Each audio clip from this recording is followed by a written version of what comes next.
Bismillahirrahmanirrahim. Innal hamdalillah nahmaduhu wa nasta'inuhu wa nastaghfiruh wa na'udzu billahi min shururi anfusina wa min sayyiati a'malina. Man yahdihillahu fala mudhillalah wa man yudlilhu fala hadiyalah. Wa asyhadu an la ilaha illallah wahdahu la syarikalah wa asyhadu anna Muhammadan abduhu wa rasuluh. Amma ba'd. Rabbi shrah li sadri wa yassir li amri wahlul 'uqdatam min lisani yafqahu qawli. Rabbi zidni ilma warzuqni fahma. Allahumma inna nas'aluka ilman nafi'a wa rizqan tayyiba wa amalan mutaqabbala. Assalamualaikum warahmatullahi wabarakatuh. Apa khabar jemaah kita di ruangan Facebook Masjid An-Naim pada malam ini? Mudah-mudahan semuanya berada dalam keadaan yang sihat sejahtera hendaknya dan dirahmati Allah Subhanahu wa taala sentiasa. Alhamdulillah malam ini kita bertemu sekali lagi setelah lama cutinya kan, dan setelah kita juga menyelesaikan perbincangan kitab kita yang lama, iaitu kitab 40 hadis sahih tentang hadis-hadis yang mengandungi kisah-kisah ghaib dan juga pelik dan ajaib kan. Jadi alhamdulillah kita dah selesai tentang perbincangan kitab tersebut. Jadi pada malam ini kita bertemu di tahun yang baru, di kuliah yang saya kata kuliah yang baru dan juga kitab yang baru, bagi kita meneruskan perbincangan kuliah online di Masjid An-Naim ini. Jadi saya rasa ramai yang sudah mengetahui bahawa kita akan membincangkan kitab ini, okey, Tadabbur kisah Qurani, iaitu untuk menyelami 476 faedah dari 10 kisah yang terdapat dalam Al-Quran. Jadi buku ini boleh didapatkan di kedai buku Muslimedia dan juga ada yang kata pada saya boleh didapatkan ataupun dibeli menerusi Shopee lah. Jadi tak tahu bagaimana pandai-pandai lain, bagaimana cara untuk mendapatkannya. Yang penting kita jangan guna kitab yang salah. Kitabnya mesti kitab yang ini oleh Ibnu Abdul Bari tentang beberapa kisah-kisah menarik yang terdapat dalam Al-Quran, sehingga kita dapat jadikan ia satu bentuk amalan kita kan, yang dapat menjamin kesejahteraan kita dunia dan akhirat. Jadi malam ini kita akan masuk pada kisah yang pertama. Kisah yang pertama ni sebenarnya panjang sekali dan saya telah membahagikan ia kepada beberapa bahagian perbincangan, dan malam ini kita akan masuk pada bahagian yang pertama untuk kisah kita yang pertama. Apakah kisah kita yang pertama pada malam ini? Baik. Untuk pengajian kita pada malam ini tentang tadabbur kisah Quran ni, kisah pertama menceritakan tentang potret penuntut ilmu sejati, yang mana ianya memuatkan tentang surah Al-Kahfi bermula daripada ayat yang ke-60 hingga ayat yang ke-82.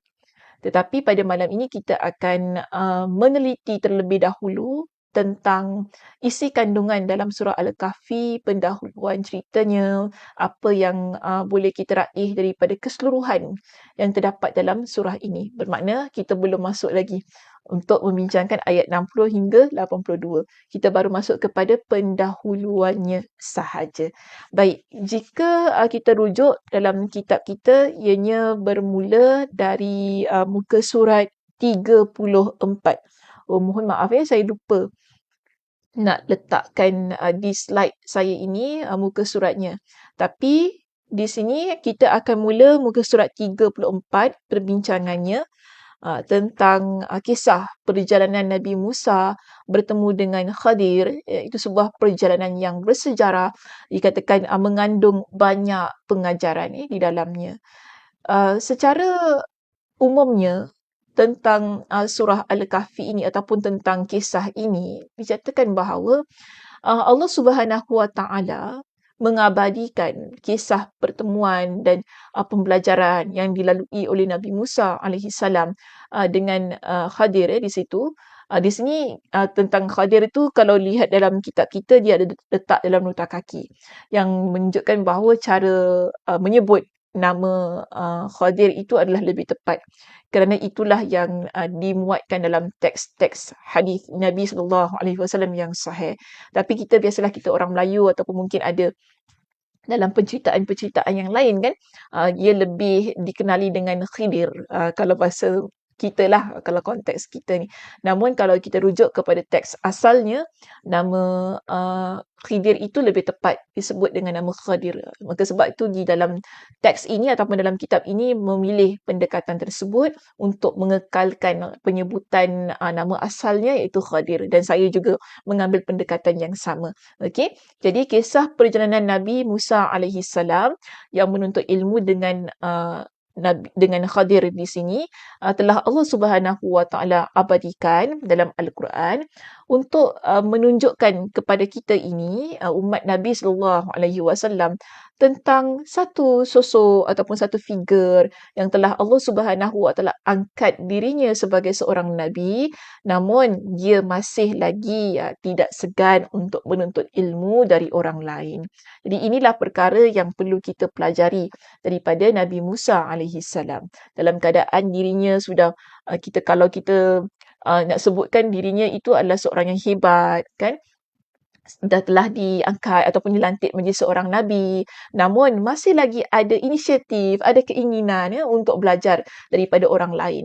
Dan pembelajaran adalah satu perkara ataupun satu amalan yang perlu kita terapkan dalam diri ini sepanjang hayat. Selama mana kita hidup, saya nak tekankan beginilah, selama mana kita hidup, kita ini perlu belajar supaya pemikiran kita, emosi kita, ia sentiasa dihiasi dengan ilmu. Jadi itulah kecantikannya mengapa kita banyak mentadabbur ayat-ayat Al-Quran. Contohnya pada malam ini bila sebelum kita masuk ni kan, tentang kisah Nabi Musa yang bertemu dengan Khadir di situ, kita dapati antara faktor Allah Subhanahu wa taala mengabadikan kisah ini ialah untuk mendidik kita ini ataupun untuk memberitahu kepada kita sehebat mana pun kita ni sebagai manusia ataupun kita rasa kita ni bijak mana pun kita ni kan, kita perlu melalui satu proses yang tidak boleh berhenti, iaitu belajar hingga ke hujung nyawa. Okey, dan seterusnya di sini disebutkan bahawa daripada kisah ini, penulis dalam kitab ini menyatakan, memberikan pendapatnya, inilah potret penuntut ilmu sejati yang perlu kita sama-sama pelajari dan contohi sehingga kita juga akan menjadi seorang penuntut ilmu yang sejati dalam kehidupan kita. Okey, baik, seterusnya. Kita masuk pada keutamaan membaca surah Al-Kahfi terlebih dahulu. Dalam kitab kita di sini, perbincangan ini terdapat pada kandungan surah Al-Kahfi yang mana awalnya dinyatakan kepada kita tentang salah satu sabda Nabi sallallahu alaihi wasallam berkaitan dengan kelebihan hari Jumaat. Kalau kita rujuk dalam kitab kita di sini pada perenggan yang pertama dinyatakan bahawa tentang sabda Nabi sallallahu alaihi wasallam, khairu yaumin tala'at alaihi syamsu yaumul jumu'ah fihi khuliqa Adam wa fihi udkhilal jannah wa fihi ukhrija minha wa la taqumu sa'atu illa fi yaumil jumu'ah. Sebaik-baik hari di mana matahari terbit padanya ialah hari Jumaat. Pada hari inilah Nabi Adam diciptakan. Pada hari ini pula dia dimasukkan ke dalam syurga dan pada hari ini juga dia dikeluarkan dari syurga. Hari kiamat pun tidak terjadi kecuali pada hari Jumaat. Hadis ini riwayat Imam Muslim.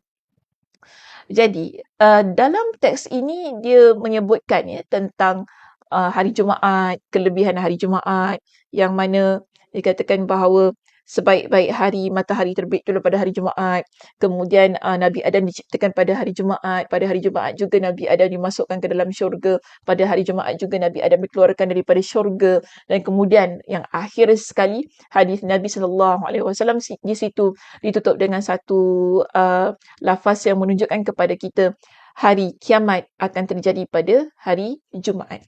Baik, setelah itu didatangkan kepada kita dengan sebuah hadis yang lain tentang mereka yang menghafal 10 ayat dari awal surah Al-Kahfi, iaitu man hafiza 10 ayatin min awwali suratil kahfi. Ini sebagaimana yang saya muatkan di slide saya di skrin ini. Okay, man hafiza 10 ayatin min awwali suratil kahfi usima minad dajjal. Nabi SAW bersabda, siapa yang menghafal 10 ayat dari awal surah Al-Kahfi, maka dia akan dilindungi dari fitnah Dajjal. Ini pesan Nabi SAW. Jadi, mengapa pengarang kitab ini ataupun penyusun kitab ini membawakan kedua hadis itu tadi? Pertama tentang kelebihan hari Jumaat, kemudian dibawakan kepada kita dengan hadis tentang kelebihan menghafal 10 ayat yang pertama daripada surah Al-Kahfi, sehingga mereka yang melakukan perbuatan itu akan dilindungi daripada fitnah Dajjal. Jadi dia sebutkan di sini dengan penerangan. Dia kata begini, dari dua hadis di atas, kita tahu bahawa hari Jumaat adalah hari yang istimewa. Pada hari ini akan terjadi peristiwa-peristiwa besar. Salah satunya adalah hari kiamat. Jadi hari kiamat, kata Nabi SAW, tidak akan terjadi kecuali pada hari Jumaat, sedangkan fitnah akhir zaman yang akan hadir sebelum hari kiamat ialah fitnah Dajjal. Maka ini kaitannya, hari Jumaat dengan fitnah Dajjal itu. Hari kiamat berlaku pada hari Jumaat, kemudian sebelum berlakunya hari kiamat akan berlakunya fitnah Dajjal terlebih dahulu. Jadi kita ni nak menyelamatkan diri kita daripada fitnah Dajjal sebelum berlakunya hari kiamat. Supaya bila berlaku hari kiamat, kita terselamat daripada sebarang perkara-perkara kerosakan yang dilakukan oleh Dajjal. Maka dikatakan di sini, Dajjal adalah fitnah terbesar yang diperingatkan oleh para nabi kepada umatnya.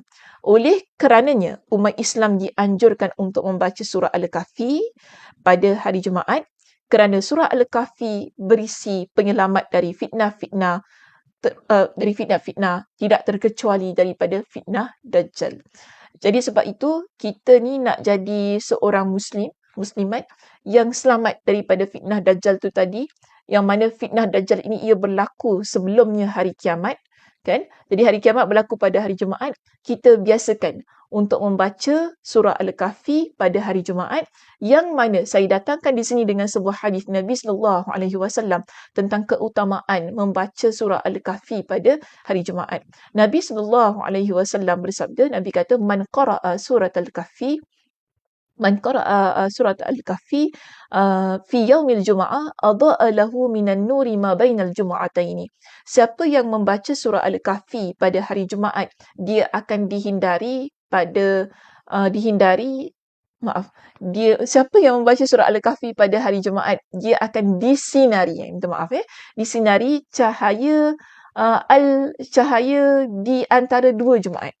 Dia akan disinari cahaya antara dua Jumaat. Bermakna begini, daripada satu Jumaat kepada satu Jumaat.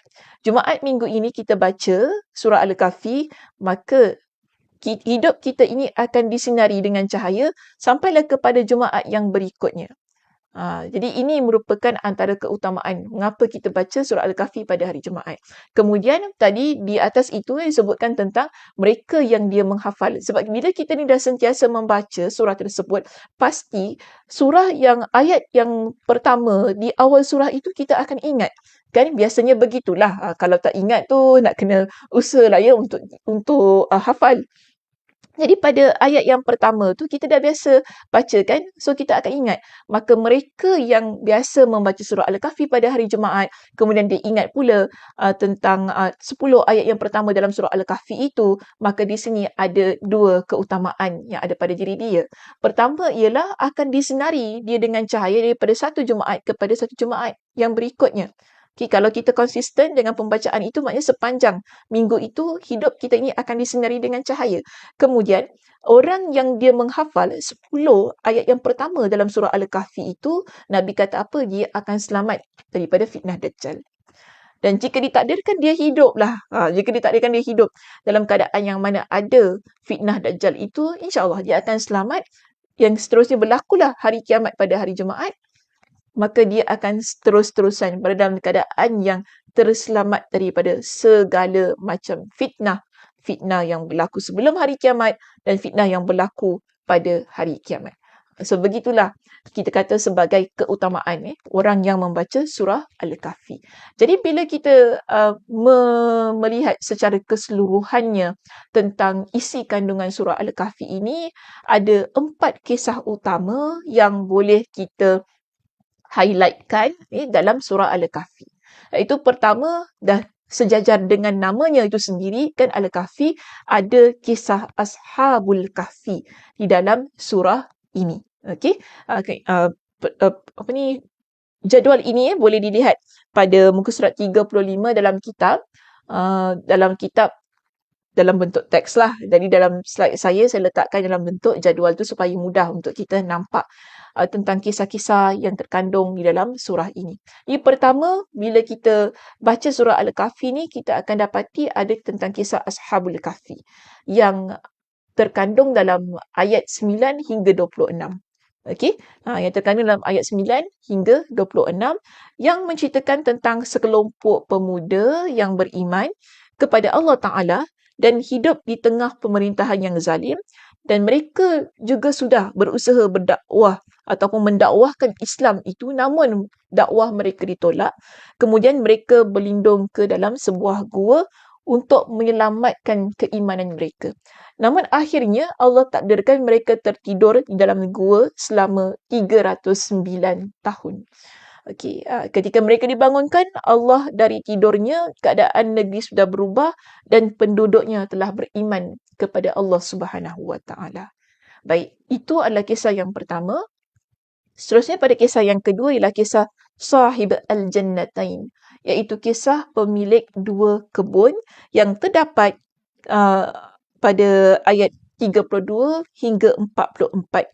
Kisah ini ialah tentang 2 orang pemilik kebun yang telah Allah berikan keluasan rezeki kepada mereka, tetapi mereka mengingkari nikmat itu dan tidak mahu bersyukur kepada Allah dan tidak beriman pada hari kiamat.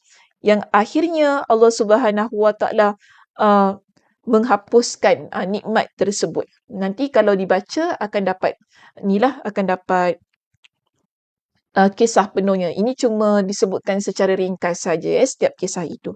Dan kisah ketiga ialah kisah tentang Nabi Musa bertemu dengan Khadir. Inilah kisah yang akan kita bincangkan sepanjang kuliah kita ini untuk beberapa sesi kelak. Tentang potret sejati seorang penuntut ilmu, iaitu tentang kisah Nabi Musa AS bertemu dengan Nabi Khadir, lalu belajar tentang banyak perkara menerusi Nabi Khadir di situ. Dan ini akan kita dapati ianya bermula ayatnya daripada ayat 62 hingga 80.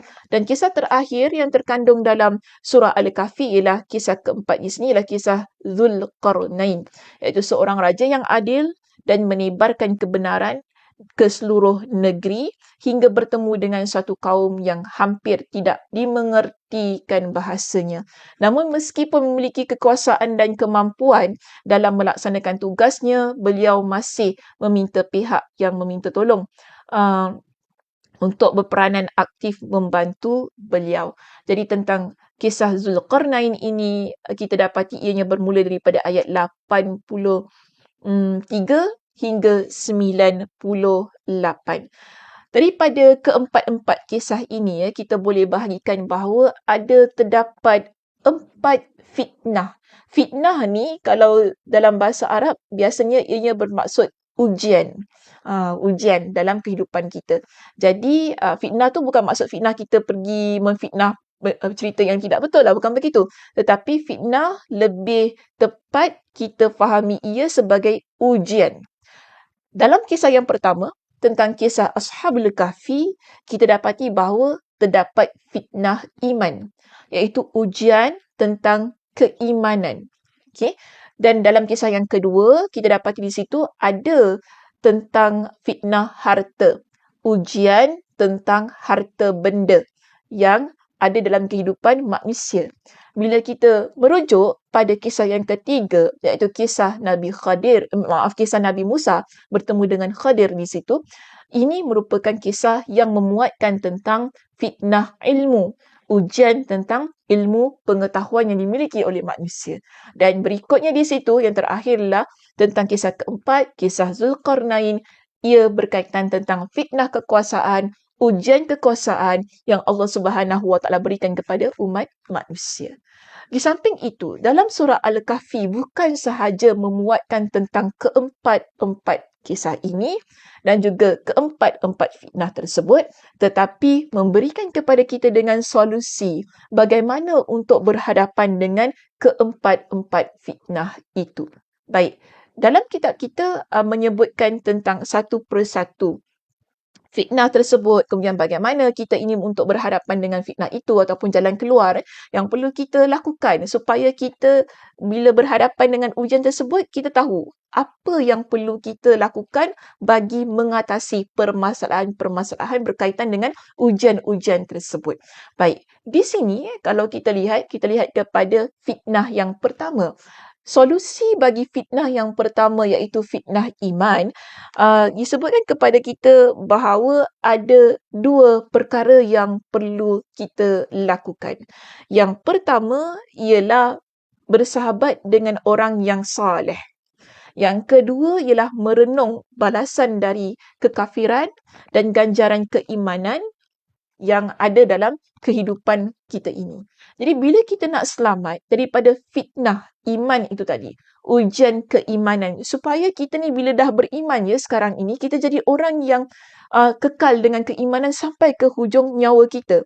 Setiap perkara yang mensyirikkan Allah, setiap perkara yang boleh menggugat dan juga merosakkan keimanan kita itu, kita dapat atasi ia dengan sebaik-baiknya. Yang pertama sekali perlu pilih kawan yang baik.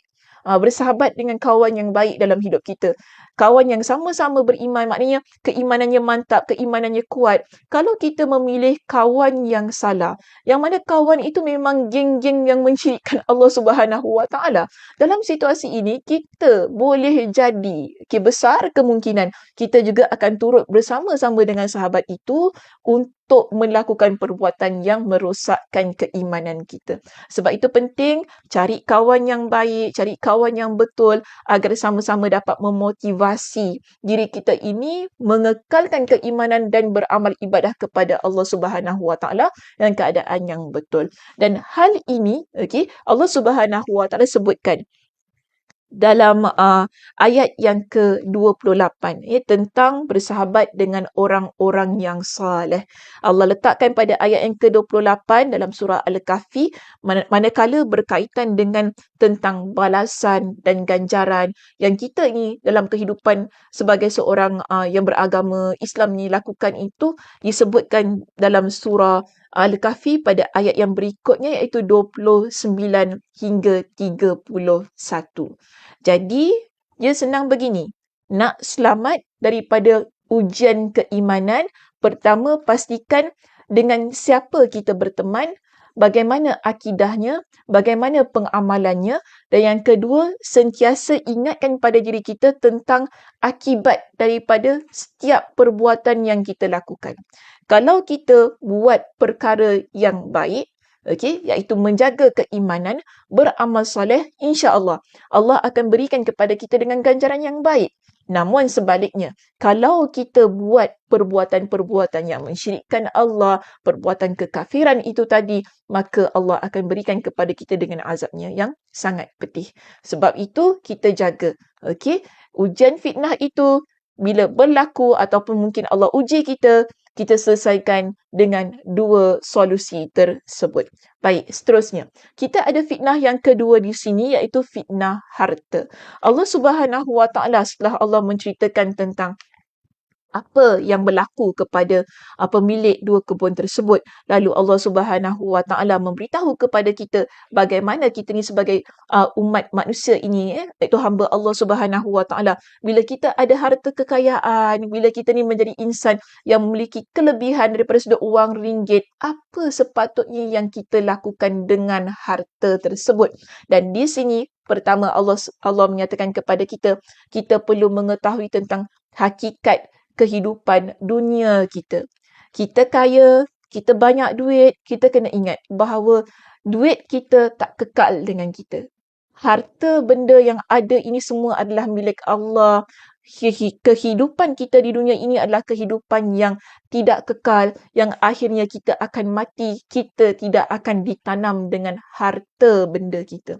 Bila kita faham tentang hakikat kehidupan dunia yang tidak kekal itu, bahkan kita faham dalam teks itu bahawa Allah telah menciptakan satu lagi situasi yang lebih kekal iaitu akhirat, kekayaan yang kita miliki, kita akan peruntukkan ia sebagai satu investment yang lebih abadi, iaitu untuk tujuan akhirat. Di sinilah kekayaan kita akan mula gunakan untuk melakukan amal soleh, kebaikan, sedekah, membantu orang lain dan sebagainya, supaya ianya menjadi sesuatu yang memberi manfaat bagi kehidupan kita dunia dan akhirat. Jadi bila kita ni Allah uji dengan ujian-ujian duit, maksudnya kekayaan daripada sudut harta benda ini, apa yang perlu kita lakukan? Bermakna di sini ialah kita rujuk pada surah Al-Kahfi ayat 45 dan juga ayat 46. Kita tahu hakikat dunia ini adalah sementara dan kita menyiapkan bekal untuk akhirat yang kekal abadi. Menerusi harta benda yang Allah Subhanahu Wa Taala berikan kepada kita itu tadi. Baik, seterusnya kita lihat kepada fitnah kita yang ketiga. Okey, maksudnya fitnah kita tu ialah fitnah ujian dalam kehidupan kita ni sebagai manusia, sebagai hamba Allah, kita akan hadapi ujian-ujian ini.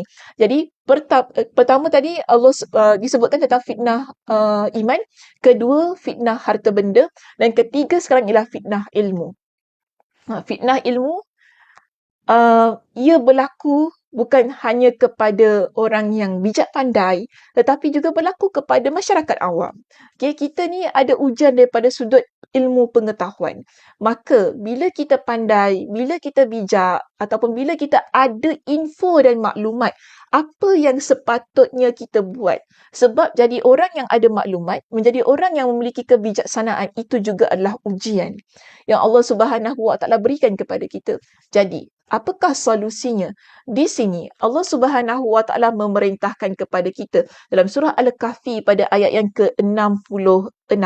Nanti boleh rujuk ya, sebab saya cuma sebutkan secara umum sahaja di sini. Tapi dalam kitab ini disebutkan kepada kita dengan terperinci ayatnya apa, surah bagaimana ayat yang diceritakan kepada kita pada setiap ayat tersebut. Maka di sini untuk solusi yang ketiga iaitu fitnah ilmu, kita boleh rujuk dalam surah Al-Kahfi pada ayat yang ke-66. Allah ajarkan kepada kita pada ayat itu tentang tawaduk, tentang menunjukkan rasa memerlukan kepada ilmu. Bila nak belajar, tak boleh sombong. Kalau sombong, kita tak akan dapat belajar. Kan? Bila belajar, tak boleh rasa bangga diri, rasa besar. Kalau begitu, ilmunya tak berkat. Inilah yang ditunjukkan dalam dialog Nabi Musa AS kepada Khadir ketika dia mula-mula nak belajar. Itu terkandung pada ayat yang ke-66, yang mana daripada ayat tersebut, intipatinya mengajarkan kepada kita, bila kita ini ada ujian daripada sudut ilmu, perlu sentiasa meletakkan diri kita di tempat yang tawaduk, merendah diri dan tidak rasa berbangga dengan apa yang kita miliki. Sekarang dah bijak, sekarang dah ada ilmu, dah ada info, dan kita nak tambah ilmu kita. Kita nak tambah maklumat kita. Untuk mendapatkannya, kita tak boleh rasa bahawa diri kita ini besar. Diri kita ini paling berilmu. Bila kita datang kepada seorang guru, kita kata, aku nak belajar. Kau ajar aku gini. Tak boleh cakap begitu. Tetapi ia mesti dengan keadaan yang rendah diri. Baru ilmu tersebut dapat meresap pada diri kita dan dapat kita amalkan dengan sebaik-baiknya. Seterusnya, fitnah yang terakhir di sini, apakah solusinya? Iaitu fitnah kekuasaan. Mungkin tak ramai orang Allah Subhanahu Wa Taala uji dengan fitnah kekuasaan. Okey, namun yang boleh saya katakan di sinilah, sebab apa kalau kita rujuk pada fitnah kekuasaan itu ialah berkaitan tentang kerajaan, kepimpinan, kan, kekuasaan yang Allah berikan kepada seseorang untuk menguasai, mentadbir sebuah negeri ataupun kerajaan. Namun kalau kita nak lebih applykan dalam konteks kita tentang fitnah kekuasaan, ujian kekuasaan inilah bila Allah Subhanahu Wa Taala memberikan kepada kita dengan satu satu kuasa ataupun authority untuk memimpin. Mungkin satu organisasi, mungkin satu kumpulan kecil, team ke apa kan, untuk kita memimpin. So, kita ada kuasa dalam satu kumpulan itu ataupun satu team tersebut, satu organisasi, ataupun lebih kecil lagi ruang lingkup yang ingin saya nyatakan di sini ialah keluarga. Family kita kan. So, dalam keadaan kita ini memiliki keluarga, bermakna di situ kita ada kuasa. Itu merupakan ujian. Setiap orang yang Allah berikan kepada dia dengan kepimpinan, tidak kira sekecil apa pun ruang lingkupnya ataupun situasinya di situ, ia merupakan bermulalah satu keadaan ujian bagi diri dia. Jadi apa yang perlu dia lakukan bila dia itu memiliki kepimpinan ataupun dia dilantik sebagai seorang pemimpin. Tidak kira dalam apa jua situasi, apa jua keadaan. Maka di sini, dalam surah Al-Kahfi, kita boleh rujuk pada ayat yang ke-97. Allah Subhanahu Wa Taala mengingatkan bahawa orang yang diberikan kepada dia dengan kepimpinan, tidak kira siapa pun dia, sama ada dia seorang suami ataupun seorang isteri, kedua-duanya. Kan Nabi kata apa? Kullukum ra'in. Setiap daripada kalian adalah pemimpin. Kita perlu ada ciri ini, iaitu ikhlas dan rendah diri. Barulah kita akan dapat jalan solusi yang terbaik pada setiap isu dalam kepimpinan kita itu tadi. Sebab bila kita ni memimpin, dia pasti ada isu. Pasti ada problem. Pasti ada saja yang tak kena. Jadi bagaimana kita nak menyelesaikan hal itu? Sebelum kita lihat kepada metodologinya, kepada cara-caranya, yang penting ialah diri kita bagaimana. Adakah kita ikhlas? Adakah kita rendah diri? Kalau kita tidak ikhlas dan kalau kita ini membanggakan diri kita sebagai seorang pemimpin, agak sukar untuk kita menemui jalan keluar bagi setiap isu-isu yang berlaku dalam kepimpinan kita itu tadi. Jadi inilah yang kita belajar dalam setiap fitnah yang terkandung pada setiap cerita yang akhirnya Allah Subhanahu Wa Taala berikan kepada kita dengan jalan solusi apa yang perlu kita lakukan bila diri kita ini sebagai hamba Allah, Allah uji dengan fitnah keimanan, Allah uji dengan fitnah harta, Allah uji kita dengan fitnah ilmu dan Allah uji kita dengan fitnah kekuasaan. Itu menjadi seorang pemimpin. Dalam hal ini, Masya Allah Tabarakallah, dalam surah Al-Kahfi, ianya memberikan kepada kita bukan hanya saya panggil kisah yang perlu kita tadabbur, tapi bagaimana pentadabburan itu membawa kita kepada jalan solusi sehingga kita tahu apa yang perlu kita lakukan. Okey, jadi di sini ada satu soalan di muka surat 39 tentang apakah hubungan keempat-empat fitnah itu yang terkandung dalam surah Al-Kahfi di atas dengan fitnah Dajjal. Jadi diberikan kepada kita dengan persoalan. So, dalam keempat-empat fitnah ini kan yang kita lihat dalam surah Al-Kahfi itu, apakah kaitannya dengan fitnah Dajjal sehingga kita ni dituntut untuk membaca surah Al-Kahfi ini agar kita ni dapat dilindungi daripada fitnah Dajjal tersebut. Maka disebutkan kepada kita dalam kitab ini, Dajjal akan melakukan kezaliman dengan memaksa orang-orang beriman untuk menyembahnya dan melupakan Allah. Jadi ini berkaitan dengan fitnah keimanan. Kemudian, Dajjal juga mampu memenuhi permintaan orang untuk menurunkan hujan di satu wilayah dan mengubah padang pasir yang tandus menjadi padang pasir yang subur sehingga ianya akan menghasilkan tanam-tanaman dan makanan. Jadi ini adalah fitnah daripada sudut harta dan kekayaan. Manakala Dajjal juga bila dia datang ni nanti pada akhir zaman tu kan, sebelum berlakunya hari kiamat, dia akan menunjukkan kepada kita tentang pelbagai macam keajaiban. Dia datang tu dia menunjuk kepada kita dengan pelbagai macam keajaiban sehingga kita ni akan percaya. Sebab itu kita perlukan ilmu. Bila kita berilmu, kemudian kita ditakdirkan untuk berhadapan dengan perkara-perkara yang mungkin mencari adat, maksudnya di luar logik akal kita ini, yang kita tahu benda itu salah, kita akan dapat menyelamatkan diri kita daripada fitnah. yang dibawa oleh Dajjal tersebut. Dan seterusnya fitnah kekuasaan, Dajjal ini dia akan datang pada setiap negara untuk menguasai kerajaan tersebut, melainkan Mekah dan Madinah. Okay, dia tidak akan dapat masuk. Ini kita dah pernah belajar dalam kitab kita yang terdahulu berkaitan dengan fitnah Dajjal tu, dia boleh menguasai semua tempat, semua negara melainkan Makkah dan Madinah. Dua tempat ini dia tak boleh masuk. Jadi itu adalah berkaitan dengan fitnah kekuasaan. So, Dajjal nanti datang, dia akan bawa keempat-empat fitnah ini. Bila dia bawa keempat-empat fitnah ini dan kita lah, jika ditakdirkan kita hidup pada waktu tu dan kita adalah orang yang mengamalkan surah Al-Kahfi, insya-Allah kita akan terselamat daripada kesemua fitnah yang dibawa oleh Dajjal tersebut. So itulah kita panggil sebagai keutamaan yang terkandung dalam surah Al-Kahfi, kisah-kisah secara umumnya yang terkandung dalam surah Al-Kahfi yang perlu kita ketahui sebelum kita masuk kepada kisah utama yang ingin kita bincangkan. Okay, insya-Allah tentang kisah Nabi Musa bertemu dengan Nabi Khadir, kita akan mulakan perbincangannya pada minggu hadapan. Jadi ingin tahu bagaimana permulaan kisah pertemuan Nabi Musa dan Khadir itu? Baik, kita akan bincang pada minggu hadapan.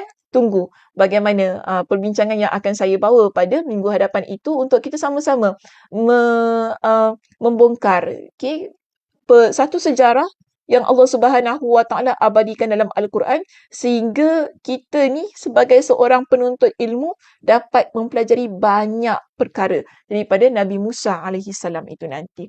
Okey, itu sahaja perbincangan kita pada malam ini. Terima kasih saya ucapkan kepada yang mengikuti pengajian pada malam ini. Mudah-mudahan Allah Subhanahu Wa Taala memberikan kepada kita dengan kesihatan, kelapangan masa untuk terus-terusan menuntut ilmu dan beramal ibadah kepada Allah Subhanahu Wa Taala. Saya tutup dengan tasbih kafarah. Subhanakallahumma wa bihamdika asyhadu an la ilaha illa anta astaghfiruka wa atubu ilaik. Assalamualaikum warahmatullahi wabarakatuh.